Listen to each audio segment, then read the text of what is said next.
Je voudrais tout d'abord vous remercier pour votre présence massive et nombreuse en ce samedi de week-end pascal, donc c'était pas tout à fait gagné d'avance, mais le pari a été pris et finalement on a bien fait. Mais je crois que cette date était importante, que ce soit exactement cette date qui convienne pour ce vernissage, et soyez donc les bienvenus au château de Waroux pour cette nouvelle exposition consacrée aux artistes belges, dans le cadre des expositions du Conseil national des arts plastiques. Et c'est toujours une grande chance d'avoir un vernissage d'artistes belges, locaux bien entendu, mais c'est encore plus intéressant d'en avoir 60 ou un peu plus dans la même exposition, avec un tel foisonnement qui, le temps d'une exposition, consacre un peu une espèce de vitrine de l'art belge et une vitrine des artistes, de nos artistes. Je crois que c'est important, c'est le rôle, en tout cas du château de Waroux, que nous lui avons dévolu il y a une dizaine d'années maintenant, c'est d'être un pôle culturel, c'est de permettre la rencontre entre le public, qui vient maintenant de plus en plus loin, qui est de plus en plus nombreux, et des artistes et leur travail, alors des artistes connus, des artistes moins connus, des artistes disparus, des artistes en production, des artistes vivants, des expositions pédagogiques ou des expositions ventes. Bref, on essaie de diversifier les plaisirs, et je dois vous dire qu'en fait il nous manque juste de temps. Avec le nombre d'artistes qu'on veut arriver à programmer ici, eh bien on manque de temps, et donc on essaie de faire le plus possible d'expositions. Il y a à peu près tout le temps une exposition maintenant au château, et on en est très heureux. Vraiment, le collège communal, le conseil communal dans son ensemble est heureux de voir que ce château que nous avons consacré lorsque nous l'avons acheté à Promotion des Arts. L'autre pôle du château, bien c'est la culture, et aujourd'hui, ma foi, on a un superbe événement à inaugurer. Je ne vais pas être beaucoup plus long, je vais vous dire simplement qu'après cette exposition, nous enchaînerons avec un artiste encore bien de chez nous, puisque c'est notre ami Sommers qui est là, c'est Guy Sommers qui est présent au milieu de la salle, presque en dessous du lustre, qui aura droit à une exposition consacrée à lui tout seul, j'ai envie de dire, et ma foi, c'est bien le moins de déshonneur, car c'est un artiste en soi, qui a travaillé pour sa commune, qui a animé des ateliers dans sa commune pendant tellement d'années, qui a peint sa commune, qui a dessiné sa commune, et qui a mis en valeur donc bien au-delà de ses frontières la commune danse, et nous voulons vraiment lui rendre hommage. C'est ce qu'on fera lors de la prochaine exposition. On vous attend au moins aussi nombreux.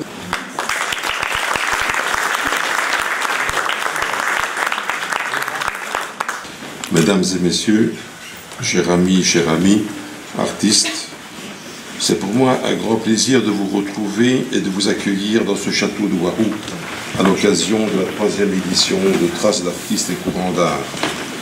Cadre prestigieux qui a accueilli de nombreuses expositions de prestige, dont la nôtre en 2013. Je veux avant tout remercier chaleureusement M. Thomas Chéalone, bourgmestre faisant fonction et chevet de la culture, ainsi que le collège communal danse et les conseillers communaux, M. Walter Herben, directeur général, et Mme Pascal Gallo, responsable du service de la culture. Je tiens également à remercier et souligner la gentillesse, la disponibilité et le professionnalisme des responsables du château de Waroux, M. Didier Scola, régisseur du château, et son épouse Antoinette, ainsi que toutes les personnes qui ont contribué à la mise en place de cette exposition exceptionnelle. Grâce à eux, grâce à la beauté et la poésie de ce lieu magique, la date de ce samedi 15 avril 2017 restera présente dans les mémoires de chacun. C'est d'autant plus vrai qu'aujourd'hui, grâce à la démarche de notre association internationale, nous pouvons fêter la Journée mondiale de l'art. En effet, lors de la 17e Assemblée générale de l'AIAP, qui s'est déroulée à Guadalajara au Mexique en avril 2011, les délégués des comités nationaux présents ainsi que moi-même ont voté à l'unanimité la proposition de M. Bedri Bekam, président du comité national turc, de choisir la date du 15 avril, jour anniversaire de la naissance de Léonard de Vinci, pour célébrer la Journée mondiale de l'art. Peintre, sculpteur, écrivain, innovateur, scientifique, mathématicien, philosophe de la Renaissance italienne, Léonard de Vinci est un des plus grands artistes de tous les temps. Proposée et acceptée par l'UNESCO, la Journée internationale de l'art a été célébrée pour la première fois dans le monde à la date du 15 avril 2012, et c'est la raison pour laquelle nous faisons notre vernissage aujourd'hui. Créée sous les auspices de l'UNESCO en 1954, est une association qui a pour but la défense des intérêts matériels et culturels des artistes plasticiens à travers le monde.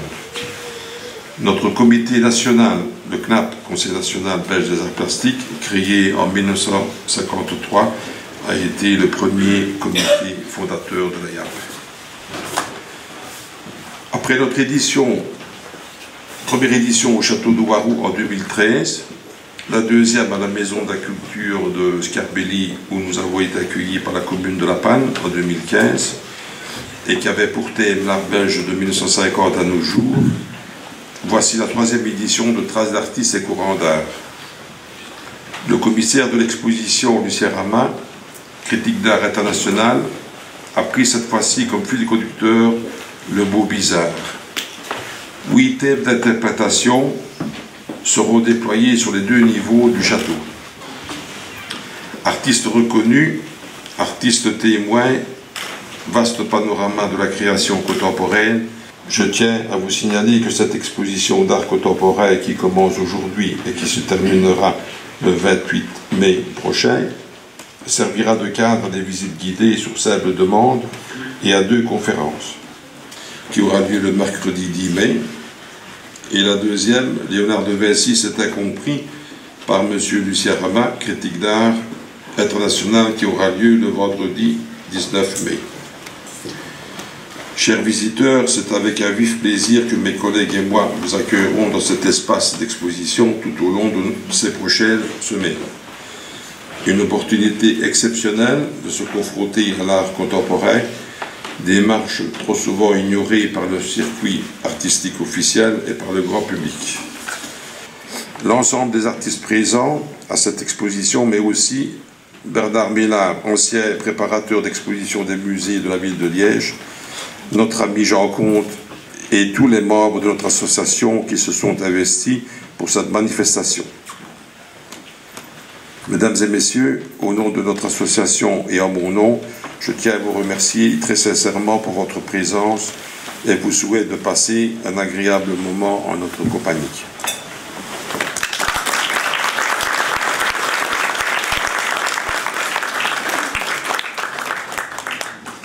Mais je vais prendre le rôle que je préfère, c'est celui de professeur. Moi je crois, mais en toute modestie, qu'on ne peut pas découvrir le monde de l'art, un château, un très beau château de la région liégeoise, sans un fil conducteur, sans un fil d'Ariane.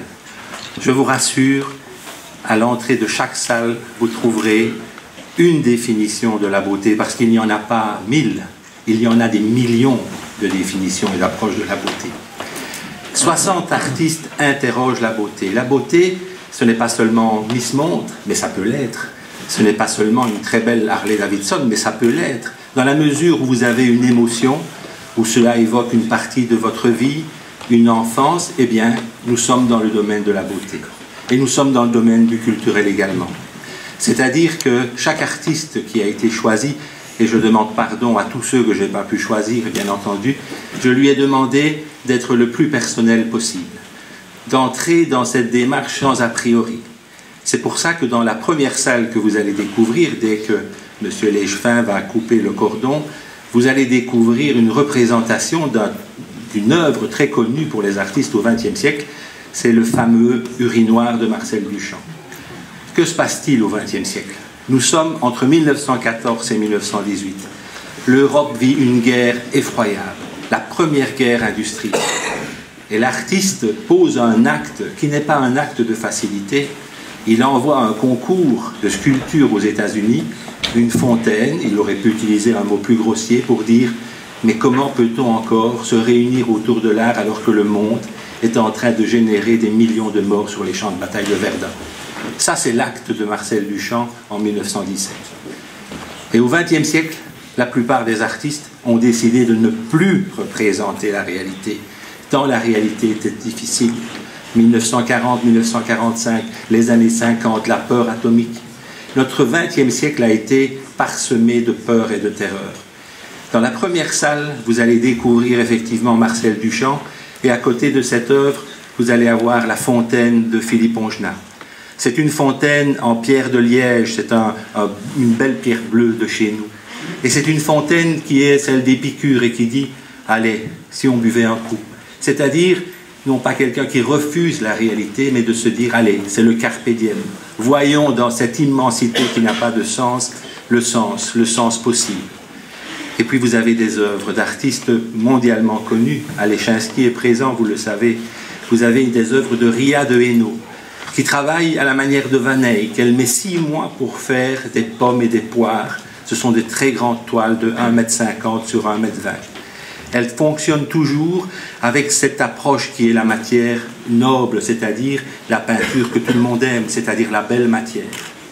Dans la salle 2, vous verrez une deuxième approche de la beauté. C'est la beauté qui transfigure, c'est-à-dire non pas qui représente les choses, mais qui nous invite à imaginer, puisque les peintres ne sont plus là pour représenter, les photographes le font beaucoup mieux que nous. Nous sommes là pour amener le monde et le spectateur sur des chemins qui sont le chemin des émotions. On n'a pas besoin de photographie. La salle 3. Allez voir une œuvre unique qui a été faite par un artiste de chez nous, Louis Leloup. Je l'ai retrouvé comme quand, je ne l'ai jamais connu à 17 ans bien entendu, mais à ses premières heures, ce goût de créer une œuvre autour d'un thème. Et elle fait face à une œuvre qui nous parle aussi, malgré des couleurs qui sont des couleurs de base, le noir et le blanc face aux œuvres de Dopagne, Patrick Dopagne, artiste conceptuel. Vous prendrez ensuite l'escalier qui va vous mener à l'étage. Et là, vous allez tomber dans ce qu'on appelle la beauté qui promet le bonheur. Et là, j'y ai mis ce qui nous fait souvent sourire tous les jours quand on ouvre le journal le soir. J'ai mis une œuvre de Pierre Kroll. J'ai mis un chat un peu stupide, d'un auteur que j'admire, qui est Philippe Gueluc.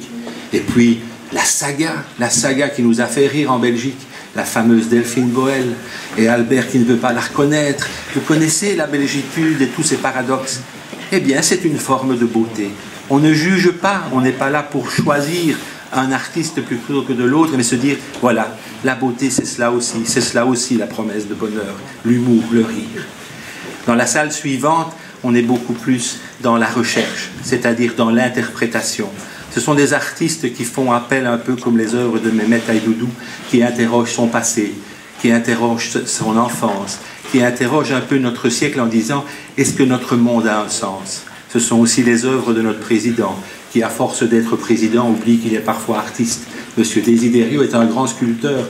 C'est lui qui a réalisé le buste de l'ancien gouverneur, Monsieur Forêt. Si vous voulez d'ailleurs un buste, je vous invite à le faire. Parce qu'il sera vraisemblable, il correspondra à la réalité physique de la personne qui sera sculptée, bien entendu. Et puis vous verrez au fil des salles la beauté qui provoque, la beauté qui interroge, c'est-à-dire des artistes qui refusent la fatalité. Et puis vous allez arriver, et j'en termine, à la dernière salle, qui est magnifique, c'est la chapelle.